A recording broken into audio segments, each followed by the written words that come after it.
My name is Adam Skinner, and I represent Modern Piano Styles with Adam. And I have my guest here for my first interview series, Andrew Correll. And we got to know each other on a piano site here on Facebook. And I'm interested in getting to know a bit more about you and your comping style, because it was nice. You comped a singer there, and it was nice. It was kind of laid back Errol Garner style and something of your own. Yeah, yep. Yeah, so me and that's my girlfriend, Melody Rose. And we've been streaming every Friday night since the pandemic started, pretty much back, so almost a year now. And I have like especially good rapport with her comping wise, just because we've been doing it together for so long, especially in a duo setting, which is, obviously a little bit different than solo or in a group. But I've had, so just doing that with her every week for the past year is really, I've kind of developed a nice thing for that situation in terms of comping, and I really enjoy it. So. Mm-hmm. And what's your background? Did you study like on Manhattan School of Music, or where are you from? I'm actually from upstate New York, Syracuse area. I went to school at University of North Texas and University of Southern California. And I've been playing professionally for the last 14 years. And I started teaching at 2 colleges in the area adjunctly about 2 years ago. So I've been doing that. And then, playing professionally, I did a lot of weddings and such, and playing a lot of jazz gigs as much as possible too. I used to have a nice weekly residency at a local place, and I got to play with a trio every week, which was really great. And unfortunately, that had to stop last year, but hopefully it'll resume as soon as everything starts resuming again. Mm-hmm. Yeah. But I've been playing piano since I was 4 years old. And I'm 33 now, and I started learning jazz music when I was in about 5th grade in school. I started taking from a mentor who is still my mentor. His name's Rick Montalbano, and I just learned a lot from him. And then eventually studied it through high school and college, and that's pretty much where I am now. And yeah. Just learning a lot by listening to other people, listening to a lot of music, and doing my own thing with it. Mm-hmm. Cool. So what attracted you to piano in the first place? You were pretty young, 4 years old. Yeah. Well, honestly, it was kind of forced, not forced, but my mother wanted to get me into piano lessons, and I wasn't really too into it. I learned a lot of classical stuff, but I wasn't totally in love with it until I really met that teacher, Rick Montalbano, and just kind of watching him. And honestly, it was a lot of the comping stuff that really attracted me, the inner voice leading stuff you can do with chords, and just, creating beautiful sounds with not too much, and watching him do pretty much voice leading comping really attracted to me. And ever since high school, I knew that was like what I wanted to do. And so I just started thinking about nothing else, honestly. So, yeah. And then, other musicians have really been my guide. I used to just listen to music. I listened to a lot of Keith Jarrett, a lot of Bill Evans, a lot of Chick Corea, Herbie Hancock, all the guys. And then when I got a little bit older, I started getting into Wynton Kelly and Sonny Clark. It's kind of weird because I kind of, went in reverse timeline wise, but and that's kind of still where I am. I still check out a lot of the 1960 Blue Note era piano players. They're some of my favorite, just in terms of comping and overall feel and solo. So. Yeah. So that's Red Garland and Wynton Kelly. Red Garland, Wynton Kelly, love those guys. Sonny Clark. Barry Harris. I listen to Barry Harris pretty much every day. Bullseye, so my favorite record by him. It's a good bebop pianist. Really good lines. Yeah. Yeah, absolutely. Have you done lots of transcribing and so forth? Yeah, I have done a lot of transcribing. I've done a lot of transcribing more of horn players, actually. Used to transcribe a lot of Miles Davis and John Coltrane solos. Yeah, piano players, it's hard. It's hard to transcribe a lot of the left-hand stuff they do, at least for me, and comping stuff, just because you want to create that sound. I was a big believer of kind of playing along with recordings and kind of trying to use your ears and mimic what piano players do, and get as close to the sound as possible without, I was never really too specific about getting every note exactly right. It was more of kind of trying to transcribe the feeling. So I have done a lot of rhythmic transcriptions of piano players, just by trying to get the rhythm exactly right, and trying to get the feeling of the articulation of the comping. But note-wise, not so much. I try to mainly use my ears and try and go for the same sound. But with horn players and stuff, I was pretty much as specific as possible about getting the right notes and getting the right rhythms and writing them down. I kind of learned to transcribe by listening to something over and over again, and until I was able to kind of sing it and sing along with it. And then once I was at the level where I could sing it, I would try and write it out and play along with it on piano. But yeah, I would say I definitely still do a lot more playing along with recordings than anything. And that way you can get the sound of the drum and the bass. You can play along with those great musicians and really develop that feel and try and use what the piano player on the recording is doing as much as possible for sort of a reference and a guide. And yeah, really trying to play along with that. We have like such a great database of people we can all play along with, which is really cool. So try and do that as much as I can. Yeah. Do you use like programs like Amazing Slowdowner? There was like a month period where I tried to get into that, but I never really did. I tried to kind of internalize it before. That was like always a little too.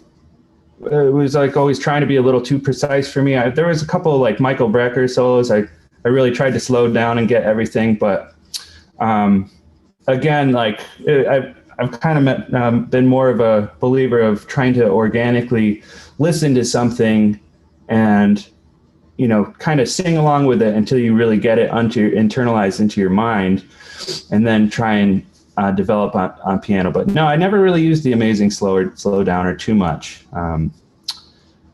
Yeah, but I don't know. It'd be worth a try again, I guess, to get more. The approach you have, like that, you can actually sing back the line. I Yeah. just think with the Amazing Slowdowner, it's good if you have a hard time sometimes hearing what's going on. Sometimes drums and bass interfere or something else, or they play really fast. Then if you can slow it down, then you can hear the kind of individual notes. Yeah, exactly.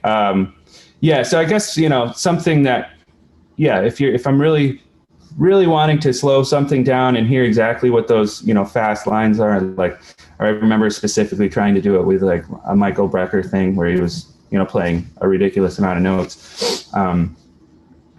But yeah, maybe I should get back to that at some point. And I understand they have some apps that are pretty good nowadays with that, and you can get it right on your phone. Is that correct? Where you can kind of on the phone or the computer.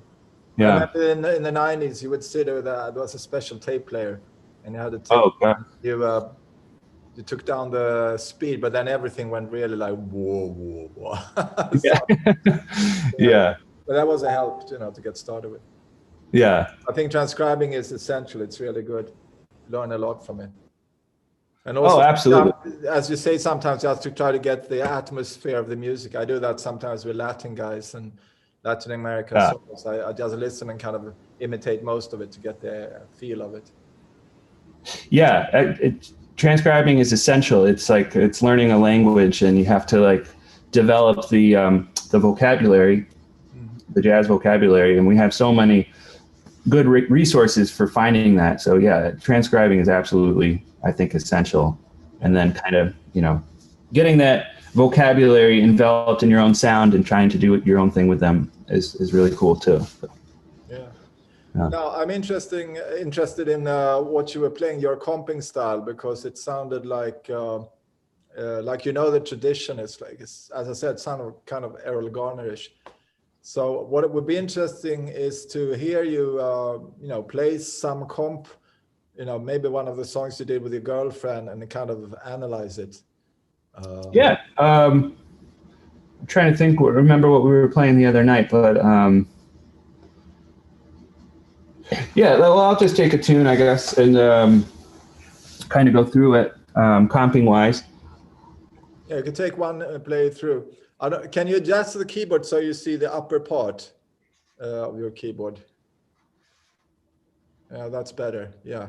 That a little better? Yeah, that's better. Okay. So I'll just play It Could Happen to You and go through it a little bit. Mm-hmm. 1, 2, 1, 2, 1, 2, 3.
Yeah. Yeah. Cool. So. Yeah. So what I hear there is like you play the melody in the lead, and you have like many.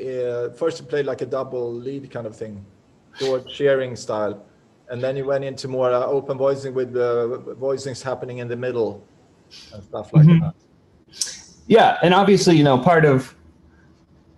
I think the part of the important part of comping is accompanying someone, right, where the word is derived. And so obviously I'm going to be playing a little more than I probably would if I was playing with somebody else when I'm playing solo. But yeah, I go kind of back and forth between doing more open sounding voicing, and then I kind of like to do these close clustery drop two kind of things where you kind of arpeggiate the chord within the voicing.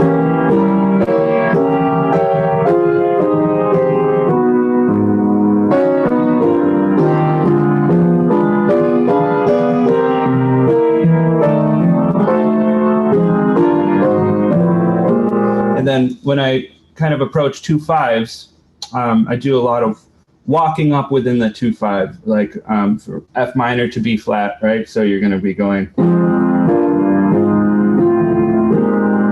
trying to, figure out what notes go in between the 2 and the 5 and try and put a chord to that using voice leading.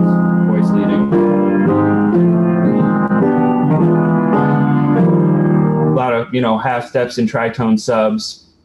And obviously, slowing something down and playing it rubato, you're going to have a little more opportunity to kind of explore what chords you can play. And then when you're playing something in time, you have to do the rhythmic aspect with it as well. So that kind of changes how you might approach harmony. And so for rhythmic comping, I probably stick to a little bit more of open voicings, trying not to get too much cluttered in there, because especially when you're playing with the band, there's a lot of information there, and I try not to over clutter it. But that's something I constantly am trying to do more and work on, and is playing as few notes and getting as much sound as possible. But probably in more of a band setting, I would play more upper harmonies.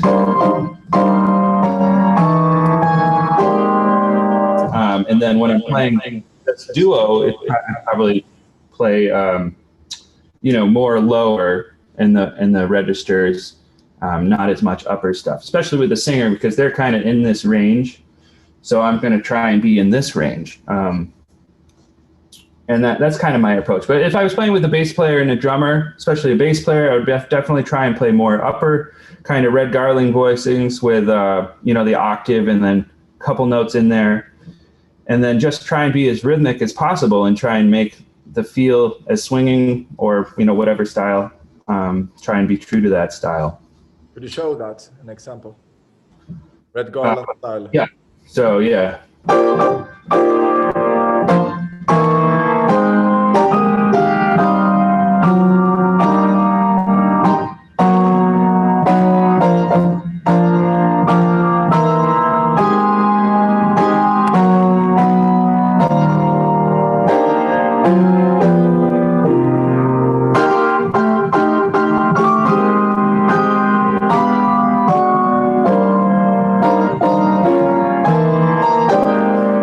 A lot of try and hit a lot of those sixths and ninths on major chords. In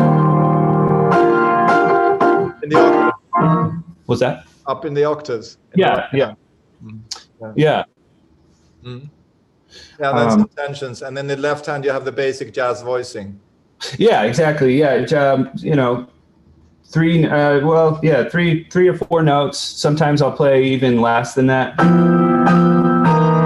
Try and get the third and the seventh in my left hand, and then kind of upper extensions. All you really need is the third and the seventh in your left hand, and then you can kind of fill in some more of those sounds.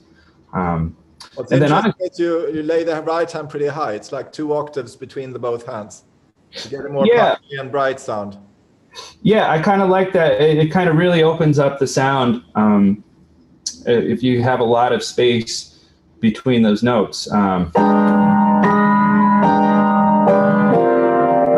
then honestly, when I'm comping and in a group situation, I try to let what I play be dictated as much as possible based on what everyone else is playing and listening. Like, as I said, if the vocalist is in this register, I'll probably try and play more upper stuff up here and lower stuff down there, because I don't want to interfere too much with what she's doing or what the saxophone player is doing.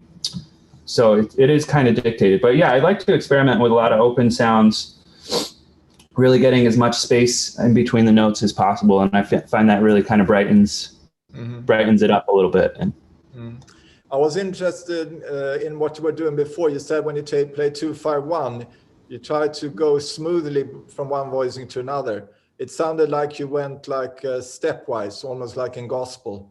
Could you give an example of that and just say which chords and passing tones you have? Yeah, so let's see. I'll just do what I did between F minor to B flat, right? But exactly what I did, I just went up from F minor to G minor to A flat to A diminished to B flat. It's like B flat sus. B flat sus, yeah. So I guess, it doesn't have to be sus.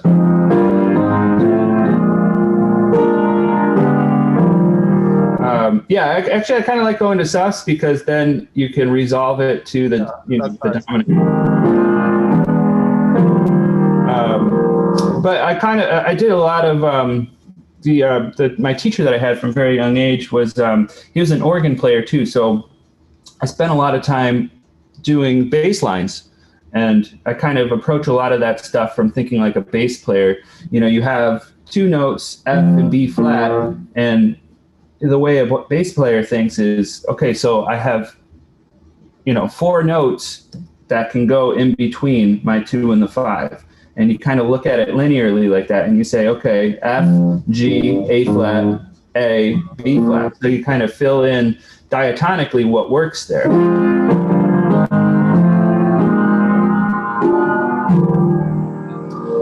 And you just get, you know, kind of familiarize yourself with that sound, and it just to be second nature after a while. And then I also like to play the half step or the tritone sub, right? So you get to the 5, and then you can play the tritone sub of that, and then resolve that to the major chord.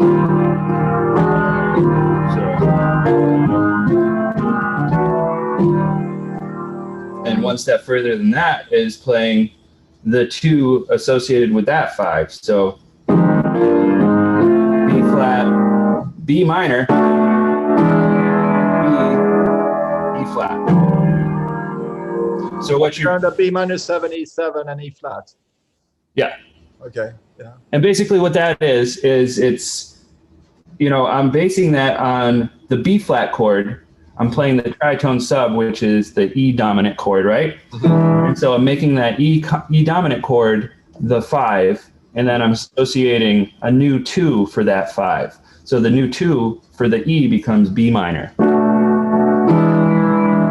And then you resolve that to the original 5, which was B flat, to the 1 of E flat. You kind of have to sneak it in there quick, especially if you're in, you know, you're in time. It doesn't always work, but if you're playing a rubato ballad or something, it works really nice.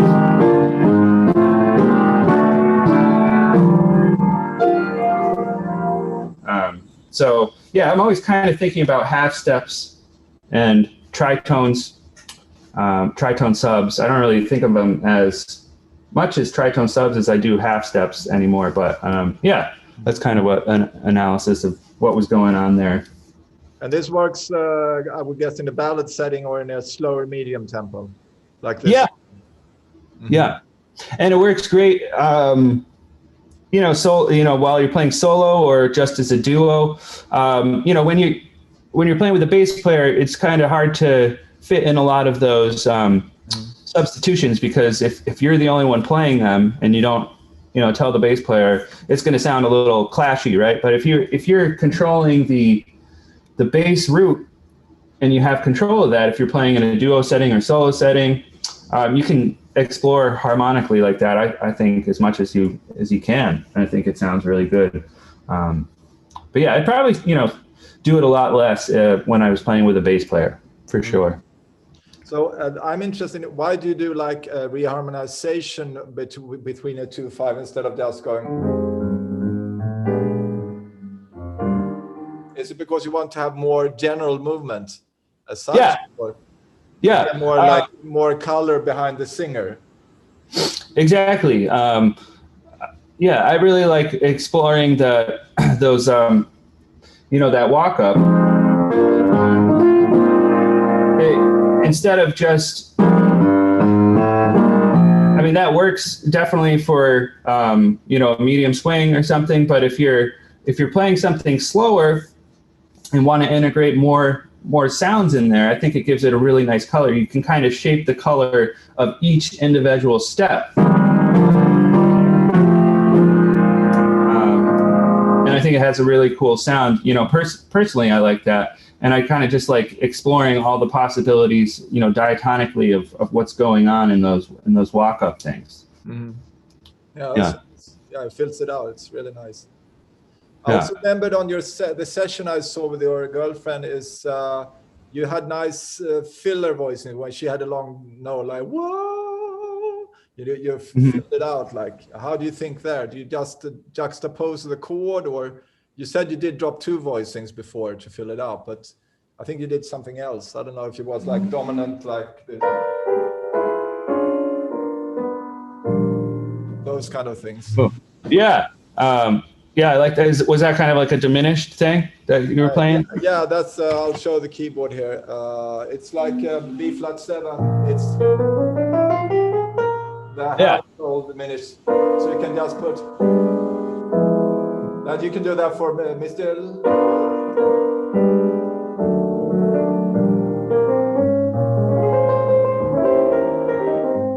That kind of thing. Yeah. Yeah, so that's yeah, I try and do stuff like that for sure, and I kind of like, you know, using my ear with that. That's really cool. I like that. And I kind of do consider that. So what would you call that? Would you call that a drop 2 thing, or what? I think it's more like a symmetrical structure. I think like. I think it's like I have flat 9, 3rd, 5. I can also put in 13 if I wanted to get a more sharp sound. So I have like this structure I just move around, and then I just put one chord tone underneath. So I get So I just work with symmetrical structures of diminished chords, and it creates a nice sound. And it's good to have this chord scale with a flat 9, sharp 11, and 13. It's nice. You can just So I love that. You know, for a couple of reasons, and that, you know, tastefully using that dissonance between the B flat and the flat 9, I think that really adds a really nice color if you can tastefully explore that dissonance. And so that's a really cool thing to do. And also what you said about symmetry, I kind of have a similar thing where, you know, I kind of think about the shape of the chord I'm creating. So, you know, choosing a chord at random, and trying to explore that shape and using the same shape of that, and trying to improvise with that and create, you know, melodic comping based on that, and kind of using that shape or, you know, symmetry. So, you know, that it has a really cool sound. And I think that works just because of the whole diatonic spectrum, right? So you can take this shape and you can move it up the scale.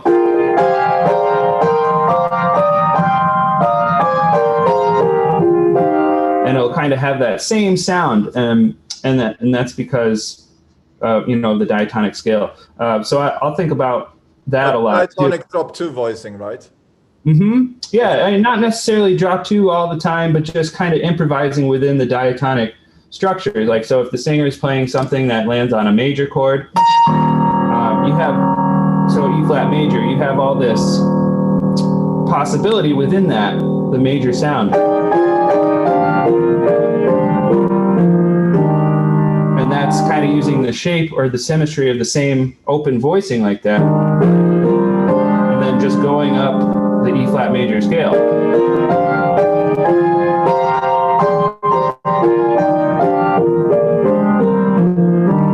can do that. So if the singer was holding out, in the right time, I'm playing 6th voicings.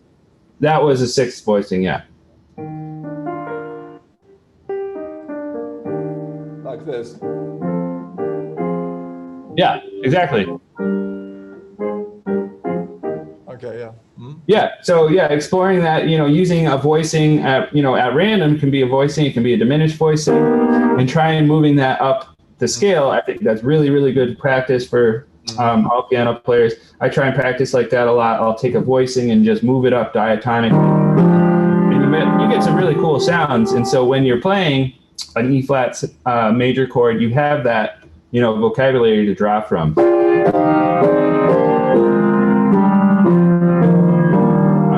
Yeah, a lot of times with voicings, I like to kind of improvise with them, and the same way I approach soloing, and you know, I kind of like using my ears, and I don't really too often think specifically about the voicing. I kind of think more about the color that it creates and the sound that it's creating, and I kind of like to create melodies within that, especially for my upper voicings.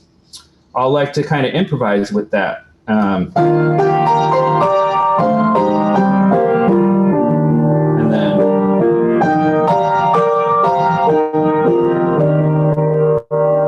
then so that upper note of the voicing, I'll kind of always like to improvise with that, and try and melodically improvise with my comping. Mm-hmm. Yeah, that's nice. Yeah. Could you give some more examples of that, of like adapting to the context, like the voicing? Maybe I don't know if some others. I mean, this is more, I guess, for ballad comping.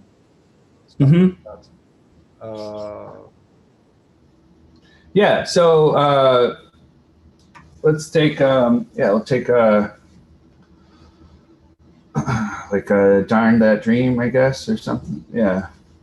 Let's take so this is Darn That Dream.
So that's all that right hand stuff is just I'm kind of thinking about the melody and trying to improvise along with it, but utilizing some chords to go in there too.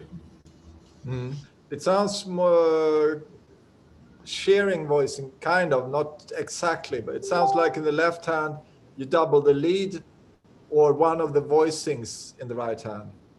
And yeah, it sounds like you have like a comp melody and you played like thirds within the chords, and then you just moved it around within the chords following. Could you give an example, like just sure. snapshot of the thinking?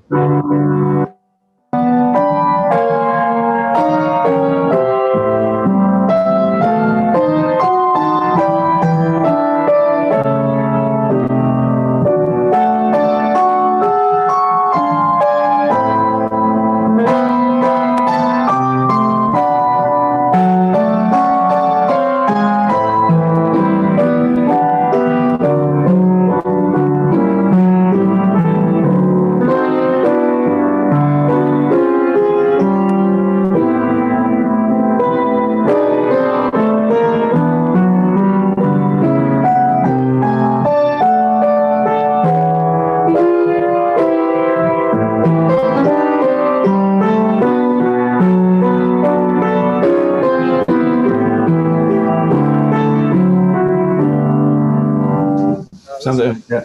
Could you take a few of those voices just to, so we get an idea how you think? Yeah. So like what you were saying about doubling the lead melody that you're improvising with, I think that's really cool with the left hand. So.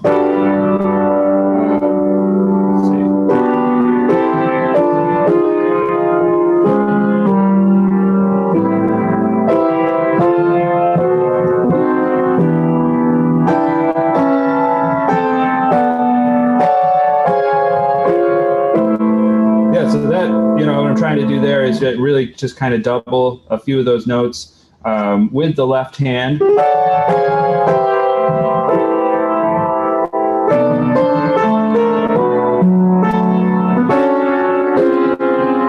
right there, what I did is, let's see, so B minor 7. That was kind of my voicing.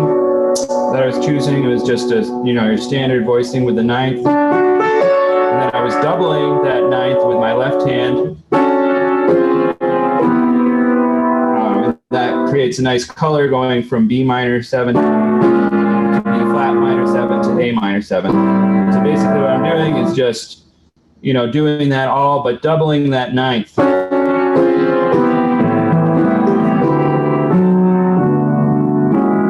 Yeah, so doubling one of those colors that you're playing in your right hand with your left hand is a really cool technique, for sure.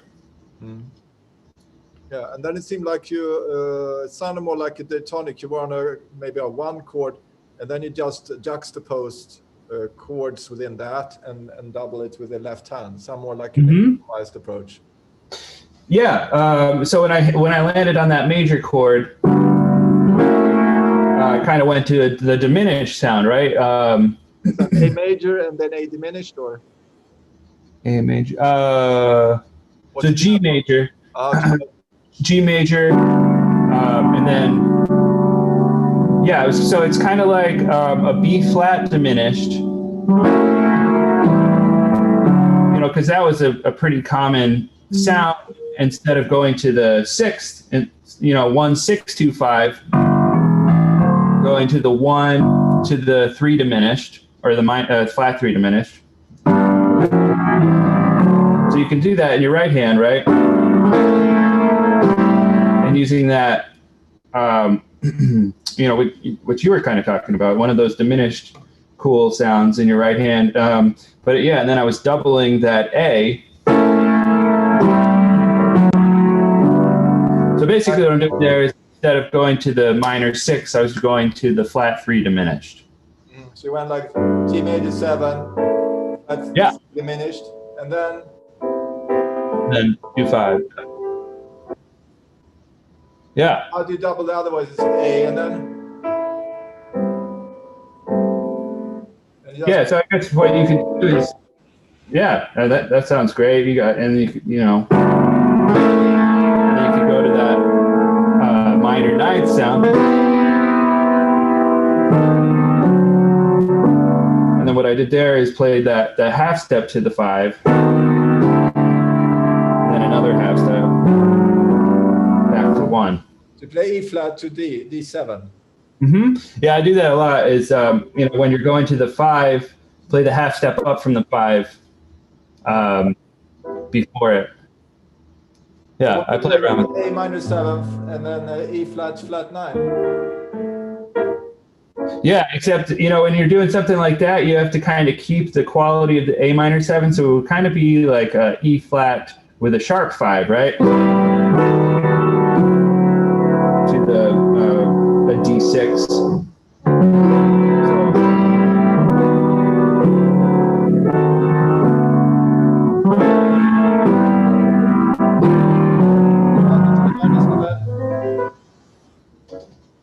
Like that? Yeah, exactly. Flat 9.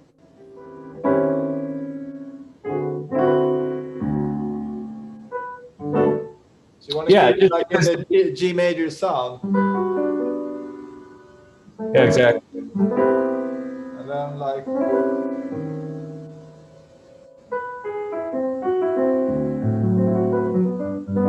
that kind of thing.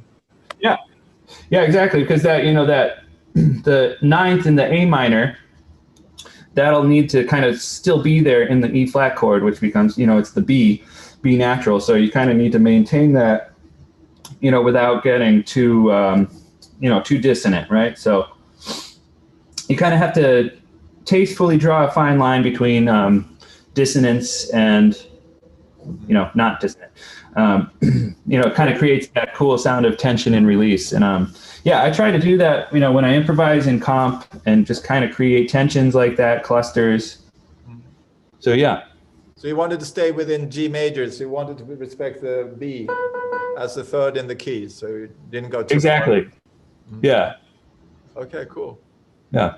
Okay, great. So it's been nice interviewing you. Yeah, thanks so much. What I'm going to do is I'm going to add a video. I'll send it to you for your approval. I'm going to play the voicings we've gone through with a head over camera and add it to this interview later. So people can see exactly what we've been discussing. I think that would be helpful. Sounds good. Good. Sounds good. Okay, so we'll stay in touch. I'll send you the video I'm going to do of the compings, and then we'll add it here, and then I'll put this in our piano group and in Modern Piano Styles with Adam as well. Okay. Okay. Sounds great. Nice. Thanks so much, Adam. Okay, thanks. Bye. I'm going to discuss now the different voicings I discussed with Andrew Correll. So first he discussed the concept of playing drop 2 voicings. Now, what is a drop 2 voicing? Well, if you take an E flat major 7 chord, like this, you have the 5 here, 3rd, root, 7th. If you played root position, it's like this. If you play it in the 4th position, you have the 7th here. You have root, 1st, 2nd, 3rd. If you play drop 2, you get this voicing. That means you drop the 2nd note from the top. 1, 2, 3, 4. Then you get drop 2. This is a technique used in arranging a lot. And then if you go down the E flat chord, next one, you get this drop 2 here. Then you have the next chord going down here, E flat.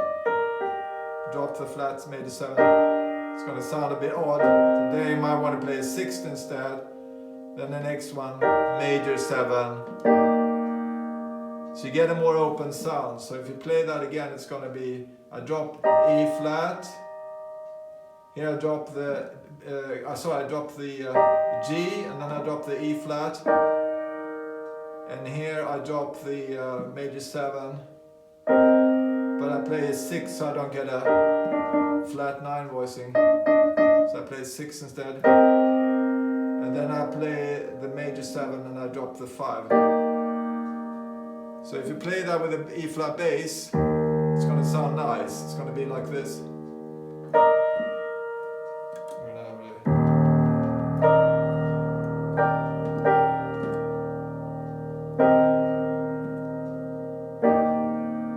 So you get a kind of open sound instead of just going. This is also nice, but if you want to open it up, as I said, when you're accompanying a singer, you can do it this way to get a more open sound. So, and then I drop the A flat. It's very nice. So that's a technique you can use if you want to have, like, if you have an opening and you have an E flat chord like he had, then you can just open it up this way.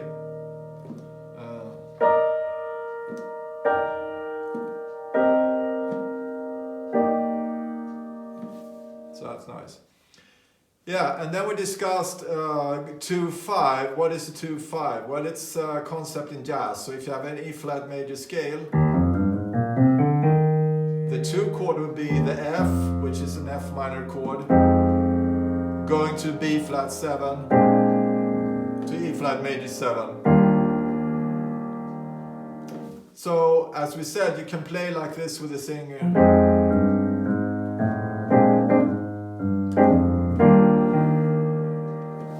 But since this was more a ballad context, what he did is finding diatonic voicings. And diatonic is sticking to the key. Here in this question is E flat major 7.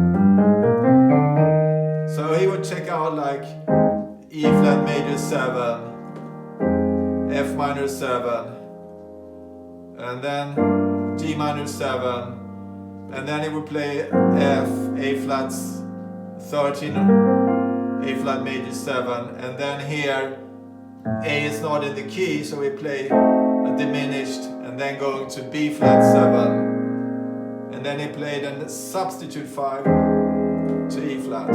So he played like something like this.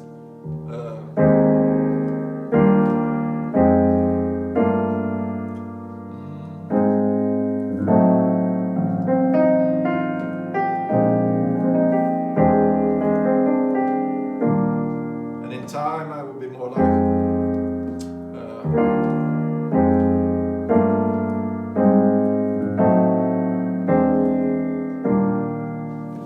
So if we look at those closely, we have the chords of the E flat major scale. It's E flat major 7, F minor 7, G minor 7, A flat major 7, B flat 7, C minor 7, D half diminished chord to E flat major 7. So first we play the E flat major 7, and then we start playing the 2, F minor 7, and then the G minor 7, and then you can play A flat major 7 with the 9 if you want. And then he goes A diminished, and then he went to B flat sus, and then he went E altered to E flat major 7. And then what he did, as I heard, he played like a chord melody.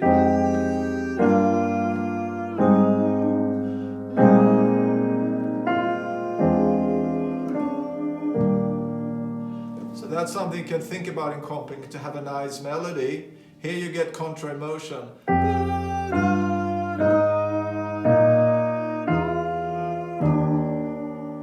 So when this one goes up, this one goes down, and when it goes down, it goes up. So that's nice.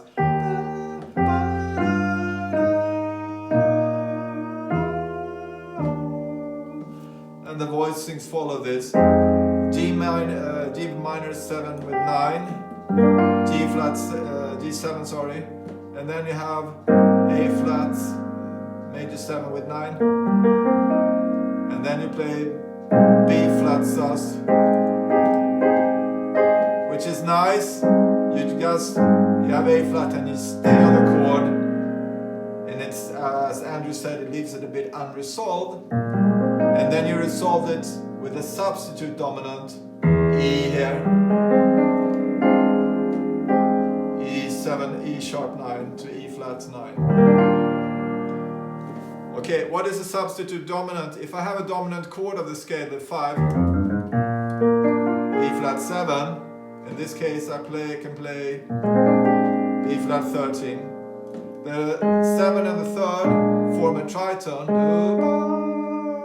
3 whole tone steps. Now if you play a different root, the E, then you get a substitute dominant.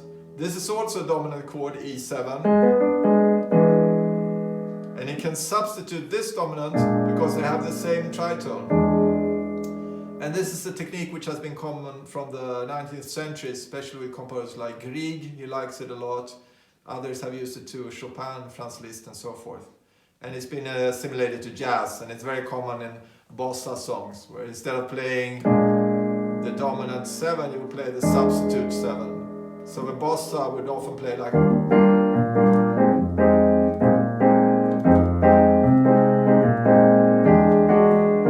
this way, or just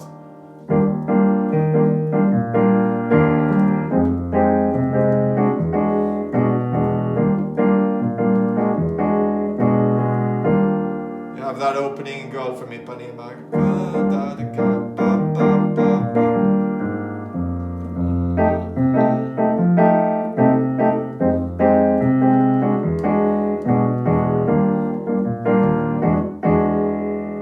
Substitute dominant in E flat, E7 instead of B flat 13, minor 13, you have E9 going to E flat 7.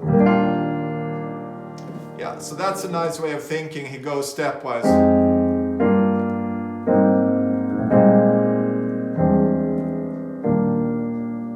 So again, 1, 2, 3, 4.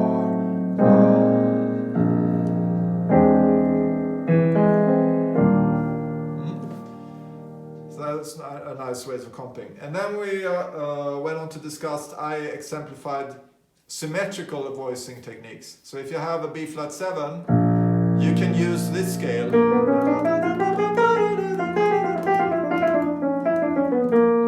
Which is a symmetrically diminished scale with a half step. Half, half, whole half, whole half, whole half, whole. Which is a nice voicing because you have the flat 9 11 and 13. So it's like playing a B flat 7 with an E minor on top.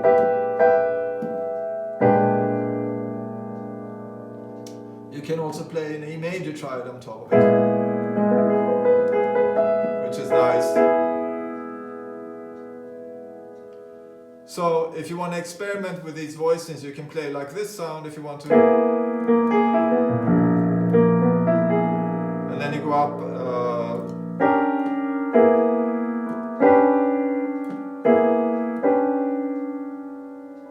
So here I can play like third and just go up minor thirds.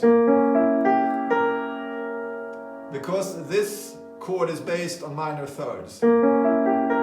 So all these chords can substitute each other. B flat minor 7, D flat diminished, E diminished, and G diminished. They're all part of the scale. But if I play the chord like this, it's going to sound like horror movies from the 1920s.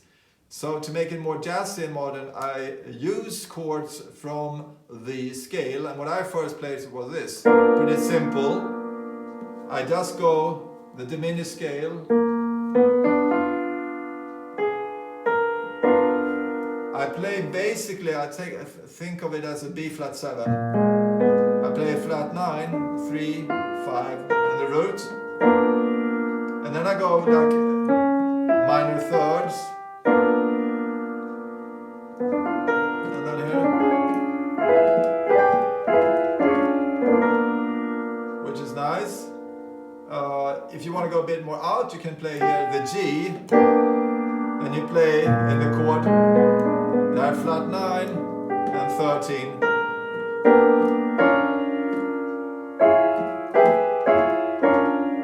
That's a nice sound. And you can use that for a dominant chord for an opening.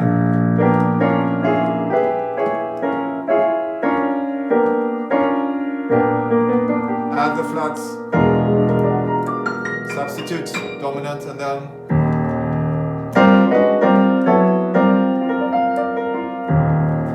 what I did here is I open it up with fourths, and this is a E flat 6, 9, sorry 3, 6, 9, and I have an upper structure triad, which is a B flat.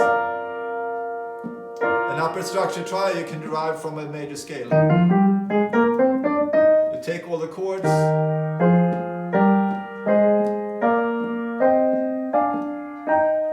and these sounds go the fly, flat 5 on top.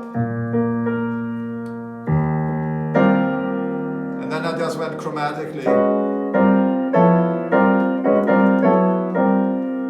Like a big band technique. So that's something you can do too. Just move chromatically back and forth. Yeah, so again, if I want to do an extended 2-5, I can go like he said, also with a double lead. And then I go like,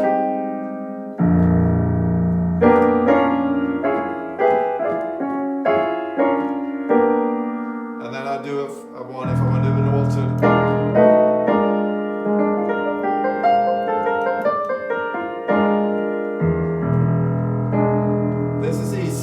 Dominant with the upper structure triad, B flat. You can do a C triad too if you want to. So if I want to develop it, I can go. And then I go down on E flat.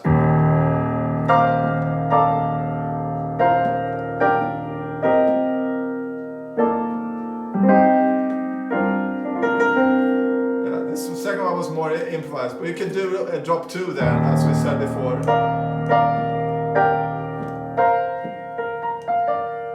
I drop this voicing here, and I drop the E flat, and then I drop the here.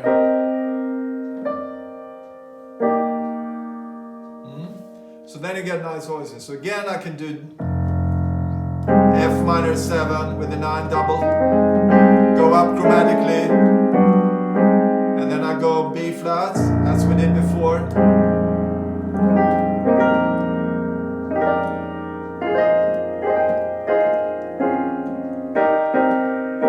You can follow up the scale just.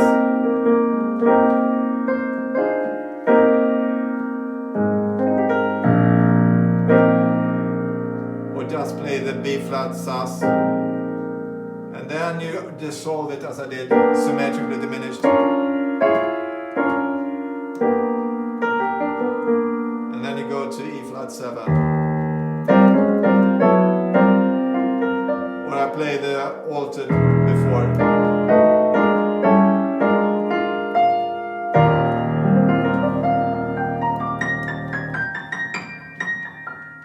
With a small extension.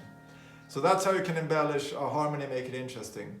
I also showed you how you could start Misty. Look at me. So what I do there is, it's nice, I have a minor third, and then I can use this technique because I move everything in thirds, the symmetrically diminished. And here I just think like a G major chord with B flat, I go a half step under. Here I go up half step. So the way I think is like it's a G chord with a minor third. And this is the minor third of a B flat chord. And this is the minor third of a C sharp chord. And this is the minor third of an E major chord.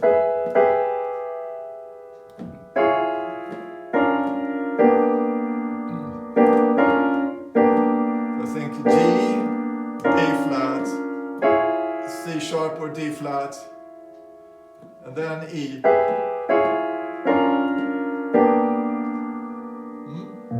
And then go to E flat.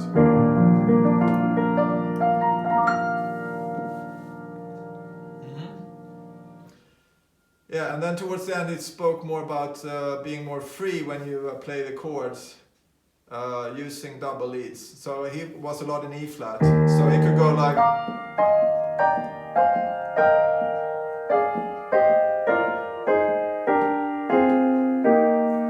So he played 6 chords. A 6th chord is, the root chord is this, and if you play the first inversion you get a 6th, because you have a 6th between the lowest note in the voicing and the root. So he went basically this, and then he played double lead or this 9 underneath.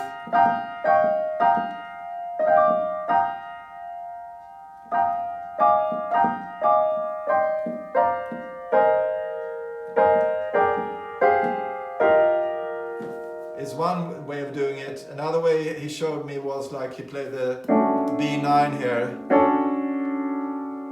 Yeah, he had a 2-5. I think it was like. Yeah, so it was 2, 2.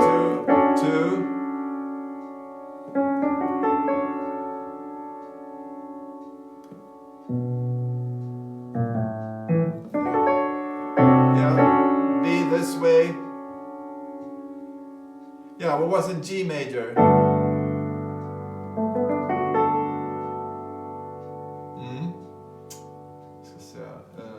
Yeah.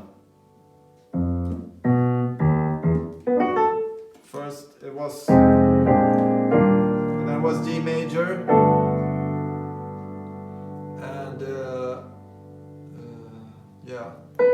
So I have to remember here. It was A minor. Yeah. Yeah. First it was G major. And then he showed the 3 diminished, and then A minor 7, and then he went B flat 7 here,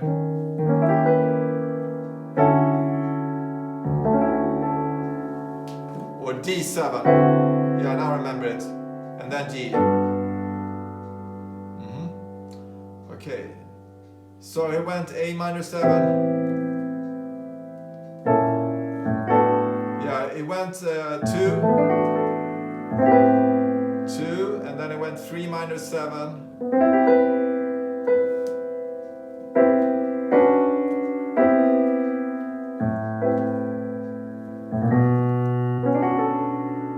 And then he went to E7. And then he went flat 3, 2. And then, yeah, so he first showed a traditional way of comping is G major 7, flat 3 diminished to 2, and then 5, 1. And then he added some extras. He added, here you have the double lead,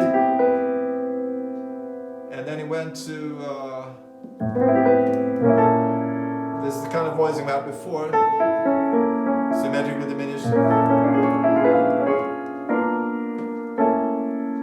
A, flat 9, 3, same voicing I did before, half step away. And then A minor 7,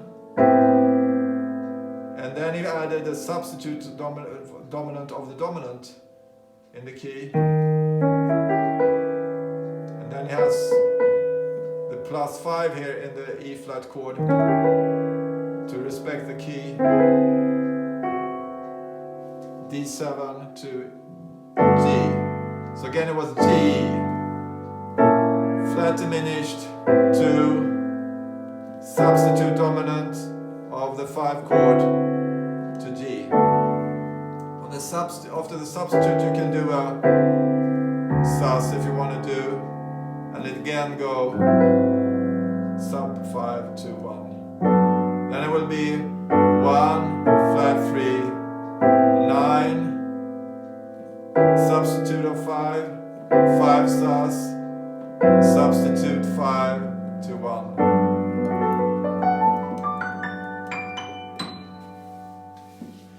Yeah, so there's lots of fun you can do reharmonizing harmony and creating smooth voicings like this, especially for ballads. If you have a chord laying 1 bar, you don't just stay there, you do something like you did to create a nice sound for the singer. So if the singer goes la,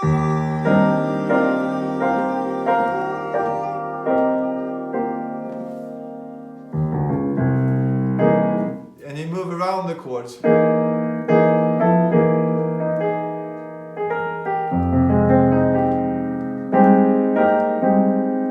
and then this double lead voicing technique is nice. I go up this chord scale. So I juxtapose the chord, and then I play a scale note underneath here. That's nice. Another way where it's nice to use double leads is if you do Latin style, like for instance Autumn Leaves. So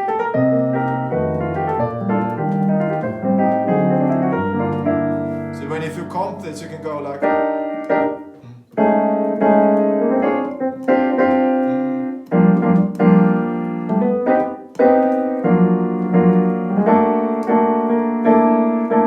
So I just take C minor 7, double the lead, and then I go down to F13, double the 9, same here, B flat major 7, E flat, and here I double the natural 9 because otherwise I'm gonna get a clash with the bass, so, and then I can go like, if I want to do a smooth leading. Here I did a minor major 7 to 6. Same time, it's going to be like.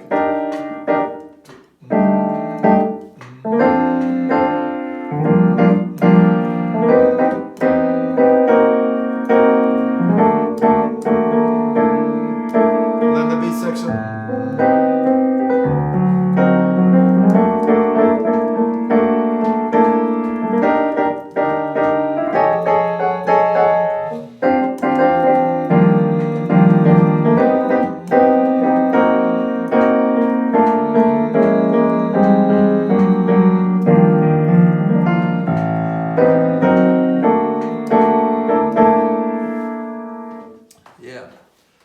So to round it off today, we've discussed various techniques based on diatonic movements, like an E-flat major,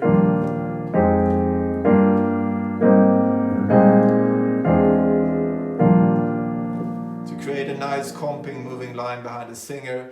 We discussed constant structures.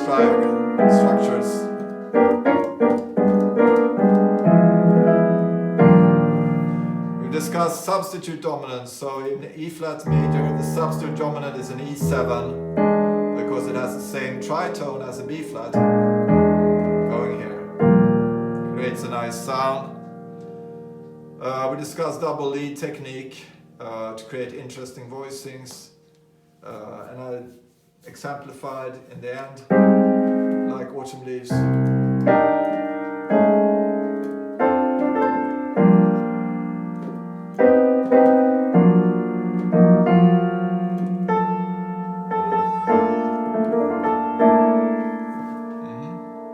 And you can also rhythmicize it.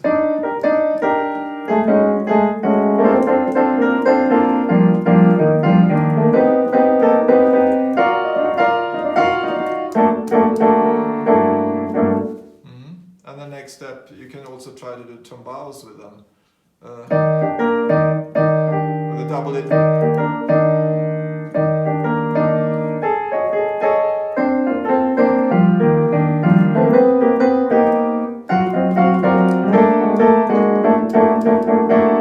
Okay, but we'll discuss that more in another video when we do more Latin jazz and salsa. So I want to say thank you for today, for listening to me and Andrew Correll from Modern Piano Styles with Adam. Here we go.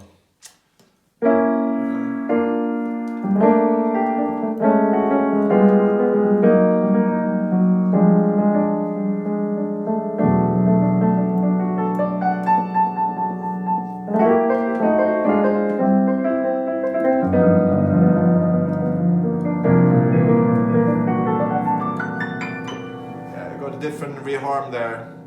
I was kind of in the world of this music today. Okay, see you later. Bye.